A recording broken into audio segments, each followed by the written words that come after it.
With inflation fears constantly knocking the index back, will the Dow Jones be able to build up a string of gains this week?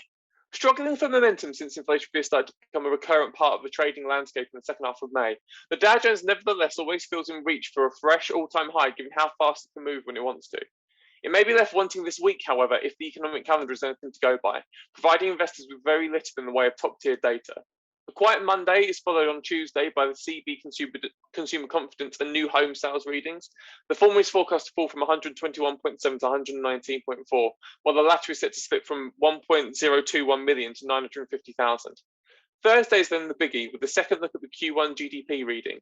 Expectations are that the estimate will remain at the annualized rate of 6.4%, so any movement around that number could help inform how the Dow Jones ends May. Friday, finally, sees the Fed favourite core PCE price index inflation measure, which, like its CPI cousin, is set to rise, though only from 0.4% to 0.6%.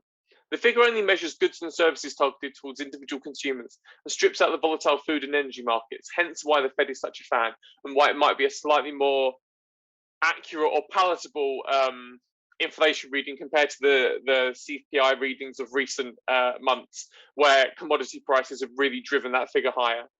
Also on Friday, there's the goods trade balance, personal spending, personal income, Chicago PMI, and consumer sentiment numbers. Any notable movements then may be reliant on unforeseen circumstances, in particular related to headlines surrounding COVID-19 in the States. An interesting story in the background, however, may be the Chinese crackdown on rising commodity prices. Tackling speculators and hoarders that so aggressively driven up the price of raw materials, China's National Development and Reform Commission warned it would show zero tolerance towards the excessive speculation of recent months. If this move causes a sustained drop in commodity prices, then Western indices might feel more comfortable in making gains as the week goes on. The surging commodities have been one of the key drivers of inflation, and therefore the market's inflation fears in the last few months. As it stands, however, the Dow Jones is heading to open around 34,350, which isn't very far off of the 35,000 all-time highs it struck very recently.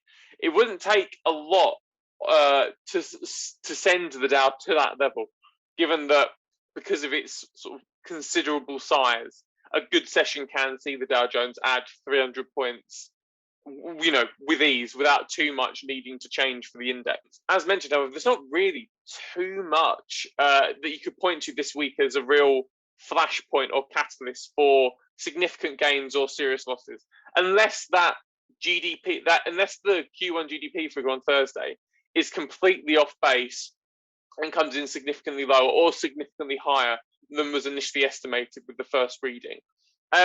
Jobs data on Thursday as well could help give a positive boost towards the end of the week. The usual Thursday jobless claim, is set to hit 427,000, which would be a pandemic low, and see another drop from last week's 444,000. Given that number is now consistently falling week on week, that could be the kind of thing that gives the Dow Jones a shot in the arm to get towards 35,000 as the week wraps up.